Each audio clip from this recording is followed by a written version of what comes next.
Good morning. Light वाले chapter में reflection का पार्ट हमने क्लोज किया था अंतिम बार। आज हम आए हैं लाइट का एक और बहुत महत्वपूर्ण हिस्सा लेके, जिसे हम रिफ्रैक्शन कहेंगे। तो बहुत देर ना करते हुए हम रिफ्रैक्शन की हेडिंग लेते हैं और ये बताने का प्रयास करते हैं कि जब लाइट एक मीडियम से दूसरे मीडियम में जाती है, फिर से जब लाइट एक मीडियम से दूसरे मीडियम में जाती है तो वह अपने ओरिजिनल रास्ते पे नहीं जा पाती, बल्कि थोड़ा सा भटक जाती है।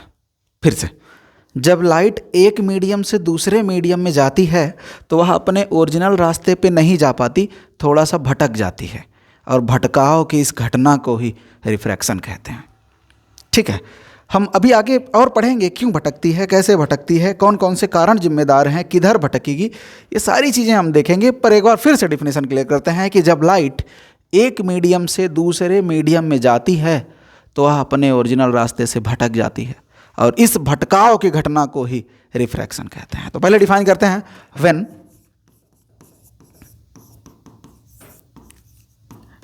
लाइट मूव्स फ्रॉम, अच्छा लाइट मतलब लाइट रे ही है ना, from one medium to other medium, then it deviates from its original path.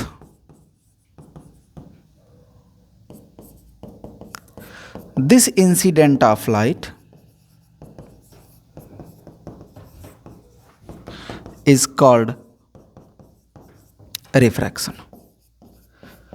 जब लाइट एक मीडियम से दूसरे मीडियम में जाती है तो अपने ओरिजिनल रास्ते से भटक जाती है, और भटकाव की इस घटना को ही रिफ्रैक्शन कहते हैं। जैसे अगर मैं आपको उदाहरण दूं, मान लेते हैं कि इधर एक मीडियम है और इधर कोई दूसरा मीडियम है, तो इसको मान लेते हैं ये मीडियम 1 है, ये मीडियम 2 है। ठीक है, एक लाइट मान लेते हैं आई, ऐसे। अब कायदा तो ये है कि ये बिल्कुल ऐसे सीधा चली जाए, डॉटेड लाइन से इसको देते हैं। ठीक है, कायदा तो ये है कि ऐसे सीधे चली जाए, पर नहीं जाती। दो केसेस बनते हैं, मैं दो अलग अलग कलर से ड्रा कर रहा हूं इसको। या कि ये ऐसे चली आएगी, या कि ऐसे चली जाएगी। ये दो केस आपके सामने हो सकते हैं। हमने यही कहा, जब लाइट एक मीडियम से दूसरे मीडियम में जाती है तो अपने ओरिजिनल रास्ते पे नहीं जा पाती। जाना कैसे चाहिए था, ये जो उस पार है डॉटेड लाइन, उस लाइन से जाना चाहिए था, लेकिन नहीं जा पा रही है। कैसे गई, या कि इस पार चली आएगी, बोले तो इस लाइन को हम क्या नाम दे रहे थे, नॉर्मल, है ना। तो या कि नॉर्मल के करीब आ जाएगी, या कि नॉर्मल से दूर हट जाएगी, बोलो, है ना। अगर लाइट नॉर्मल से करीब आ रही है तो उसके पीछे कौन जिम्मेदार है, नॉर्मल से दूर जा रही है उसके पीछे कौन जिम्मेदार है, ये बातें हम आगे करेंगे। लेकिन ये बात आपको समझ में आ रही है क्या, ये बात आपको समझ में आ रही है कि जब लाइट एक मीडियम से दूसरे मीडियम में जाती है तो वह अपने ओरिजिनल रास्ते से नहीं जा पाती, बल्कि थोड़ा सा भटकाव होता है। ये भटकाव हमने दिखाया है, ये पाथ 1 है, ये पाथ 2 है। मान लेते हैं इन्हीं दोनों रास्ते में से कहीं ना कहीं वो जाएगी। कब क्या जाएगी, उसके पीछे क्या जिम्मेदार है, वो बाद में, पर फिलहाल डेफिनेशन क्लियर होनी चाहिए। ठीक है, क्या है डेफिनेशन, जब लाइट एक मीडियम से दूसरे मीडियम में जाती है तो अपने ओरिजिनल रास्ते से नहीं जा पाती, थोड़ा सा भटक जाती है। हमने लिखा है it deviates from its original path, और इसको कहते हैं रिफ्रैक्शन। ठीक है, अच्छा आपको सबको पता है, एक पॉइंट अगर हम बताऊं कि स्पीड ऑफ लाइट जो एयर में है, नहीं जानते तो जाने भी, जो हवा में स्पीड है लाइट की ना, या कि निर्वात में, वैक्यूम में जहाँ कुछ नहीं है, वो है 3 × 10⁸ मीटर पर सेकंड, मतलब 3 लाख किलोमीटर एक सेकंड में लाइट चलती है। मतलब चंद्रमा से लगभग 1.5 सेकंड से कम समय में आ जाएगी लाइट यहाँ। ठीक है, हाँ ऐसे अंदाज़ा लगा सकते हैं ना, चंद्रमा से लाइट पृथ्वी तक आने में लगभग 1.5 सेकंड भी नहीं लग रहा, और कम ही लग रहा। इतना तेज लाइट चलती है हवा में, और ये सबसे ज़्यादा है, इससे ज़्यादा स्पीड हो भी नहीं सकती, है ना। तो ये मैक्सिमम है, speed of light in air और वैक्यूम इज मैक्सिमम। इससे ज़्यादा स्पीड पॉसिबल भी नहीं है, इससे ज़्यादा स्पीड पॉसिबल भी नहीं है। तो होता ये है कि जब लाइट ना एक मीडियम से दूसरे मीडियम में आती है, अब मैं ये कह रहा हूँ कि मान लेते हैं एक फिक्स मीडियम है, एक फिक्स मीडियम में मतलब ये कि मान लेते हैं लाइट एयर से किसी दूसरे मीडियम में जा रही है, पानी में जा रही है, ग्लास में जा रही है, कहीं और जा रही है, तो डेफिनेटली ना उसकी स्पीड कम हो जाएगी। ध्यान देंगे, हमने क्या कहा, सबसे ज़्यादा स्पीड कहाँ होती है, एयर में। अगर वो एयर के अलावा किसी और दूसरे मीडियम में गई है तो पक्का उसकी स्पीड घट जाएगी। कितना घटी है वो डिपेंड करेगा उस मीडियम पे कि वो मीडियम कितना डेंस है। डेंस मतलब मास पर यूनिट वॉल्यूम को डेंसिटी कहते हैं, आप सब पढ़ के आए हैं 9th में, ठीक है। स्पीड किस पे डिपेंड करेगी, डेंसिटी पे। जैसे पानी में अगर लाइट एंट्री ले रही है हवा से तो थोड़ा सा कम स्पीड उसकी घटेगी, ग्लास में एंट्री ले रही है थोड़ा सा ज़्यादा घटेगी, और डेंसर मीडियम होगा, डेंसर मतलब डेंसिटी ज़्यादा है। हम एक शब्द आपको डिफाइन करना चाहते हैं इन चीज़ों के माध्यम से, जिसे हम कहते हैं रिफ्रैक्टिव इंडेक्स। बड़ा इंपॉर्टेंट टॉपिक है और बड़ा बढ़िया शब्द भी है, रिफ्रैक्टिव इंडेक्स। बहुत अच्छा शब्द है क्योंकि इसके दम पे हम पूरे रिफ्रैक्शन को आगे बढ़ाएंगे। तो हम कहते हैं इट इज़ द रेशियो, यह रेशियो है किसका, of speed of light in air to the speed of light in medium. यह रेशियो है कि हवा में कितनी स्पीड थी और डिवाइडेड बाई कैसे मीडियम में पर्टिकुलर कितनी स्पीड है। जैसे अगर हम ये निकालना चाहते हैं कि पानी का रिफ्रैक्टिव इंडेक्स कितना है, तो हम प्रैक्टिकली क्या करेंगे, हवा में स्पीड तो पता है, पानी में हम किसी भी विधि से हम स्पीड नाप लें और दोनों को डिवाइड कर दें, जो भी मिलेगा वो अपने को हवा पानी की रिफ्रैक्टिव इंडेक्स मिल जाएगा। जैसे मैं इसको अगर ऐसा लिखता हूँ, refractive index RI equal to, मैं ऐसे फार्मूले फॉर्म में लिखता हूँ, speed of light in air divided by speed of light in vacuum, speed of light in vacuum. अगर हम इसको फार्मूलाइज करें, हम रिफ्रैक्टिव इंडेक्स को n कह रहे हैं, कहीं कहीं म्यू लिखा होता है, इसमें परेशान होने वाली बात नहीं है ना। तो n इक्वल टू हम स्पीड ऑफ लाइट को c कह रहे हैं और speed of light in medium जो है उसको हम v कह रहे हैं, c/v। याद रहेगा क्या, याद रहेगा क्या, रिफ्रैक्टिव इंडेक्स का एक फार्मूला बढ़िया है आपके पास, speed of light in air divided by speed of light in medium. ये सब करने के बाद आपको 2-3 चीज़ याद रखना है। जैसे जैसे जैसे जैसे मैं अगले पेज में लिख देता हूँ, रिफ्रैक्टिव इंडेक्स को हम कह रहे हैं c/v। मैं इसको थोड़ा और अच्छे से लिख देता हूँ, रिफ्रैक्टिव इंडेक्स को हम रिप्रेजेंट कर रहे हैं n से, किससे, n से, और इसको हम कह रहे हैं c/v। ये फार्मूला आपको याद रहेगा, बिल्कुल याद रहेगा भाई। अच्छा, c की यूनिट क्या है बोलो, मीटर पर सेकंड। अच्छा, v की यूनिट क्या है, मीटर पर सेकंड।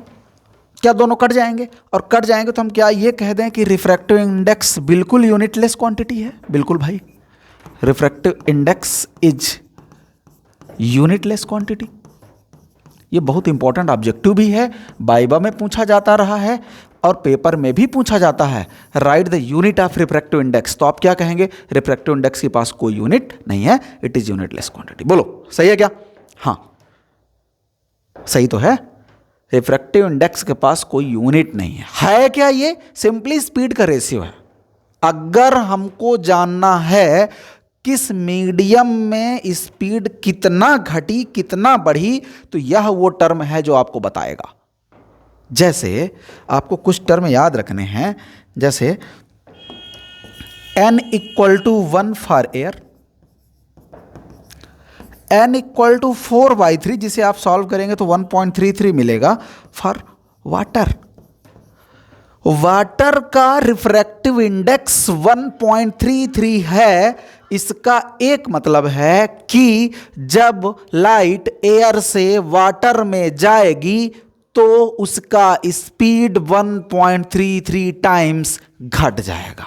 वंस मोर, वाटर का रिफ्रैक्टिव इंडेक्स 1.33 है, इसका सीधा मतलब है कि अगर लाइट एयर से वाटर में जाएगी तो उसकी स्पीड 1.33 टाइम्स घट जाएगी। मतलब अगर हवा में स्पीड 3 × 10⁸ मीटर पर सेकेंड है तो पानी में स्पीड 3 × 10⁸ डिवाइडेड बाय 1.33, जो भी आएगा सॉल्व कर लेंगे, इंटू 10 जो भी है।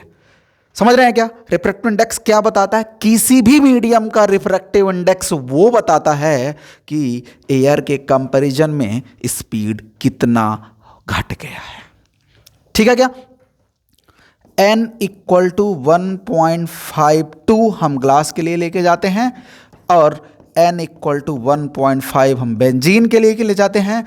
ये चीज़ें आप याद रखेंगे, बोर्ड के हिसाब से बढ़िया टॉपिक। मैं एक क्वेश्चन आपसे करता हूं, आप जहां से भी वीडियो देख रहे हैं आप अपने मन में आंसर करेंगे और अगर पॉसिबल हो तो कमेंट बॉक्स में आंसर करेंगे कि ग्लास का रिफ्रैक्टिव इंडेक्स 1.52 है, इससे आप क्या समझ रहे हैं? आंसर है कि अगर लाइट एयर से ग्लास में एंट्री लेगी तो ग्लास में स्पीड एयर की तुलना में 1.52 टाइम्स कम हो जाएगी।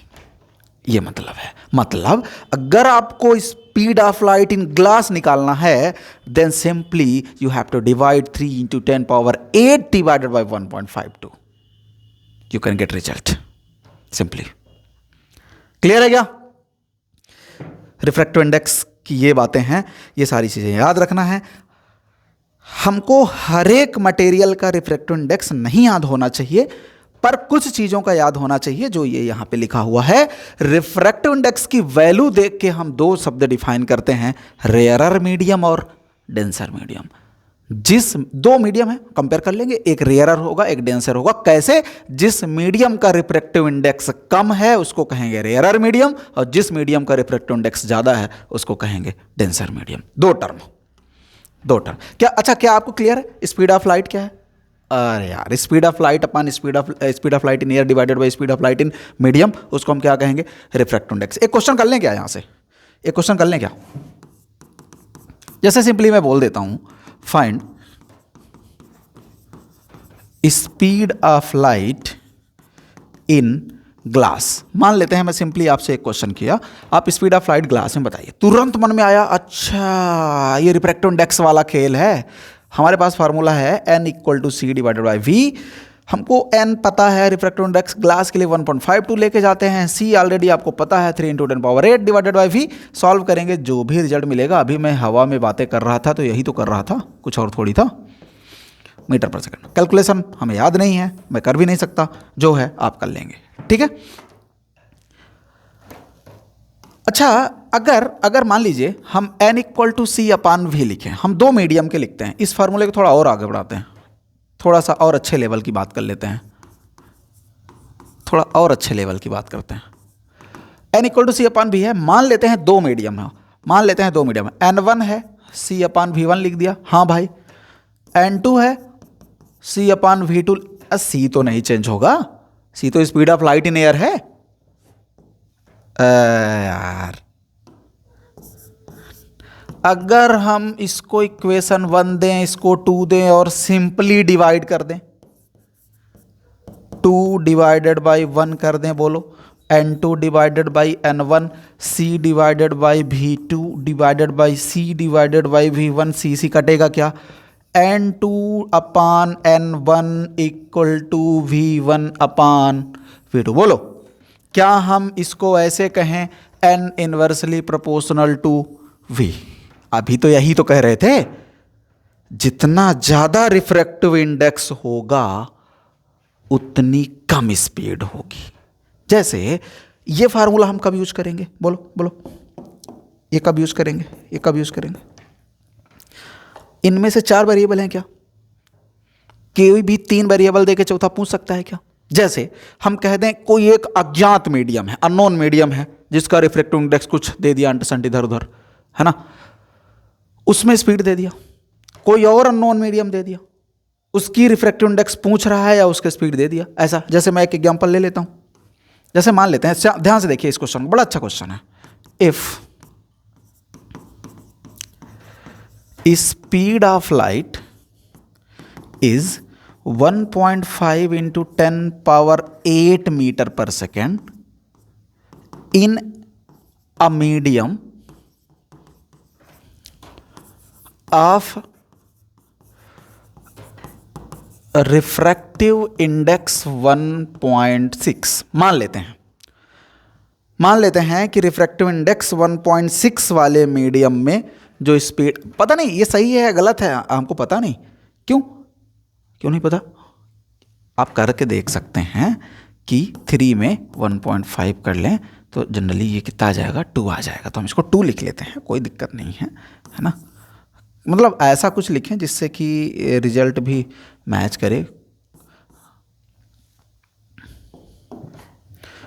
2 मान लेते हैं, एक अननोन मीडियम है जिसका रिफ्रैक्टिव इंडेक्स 2 है और उसमें स्पीड ऑफ लाइट कितनी है, 1.5 into 10⁸ metre per second. Find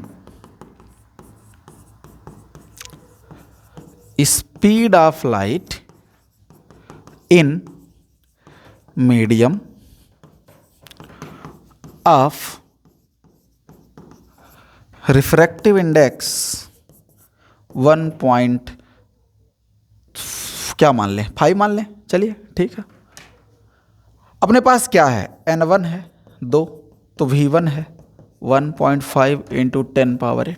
आपके पास n2 है 1.5, तो आपके पास v2 होना चाहिए, पूछा गया है। आपके पास डायरेक्टली फार्मूला भी है, n2 divided by n1 equal to v1 divided by v2। रख लेंगे वैल्यू, n2 की वैल्यू दिया है 1.5, n1 दिया है 2, v1 दिया है 1.5 इंटू 10⁸ और v2 पूछा है, बेशक आप निकाल पाएंगे। ये तो कट गया, तो v2 कितना मिला आपको, 2 इंटू 10⁸ मीटर पर सेकेंड।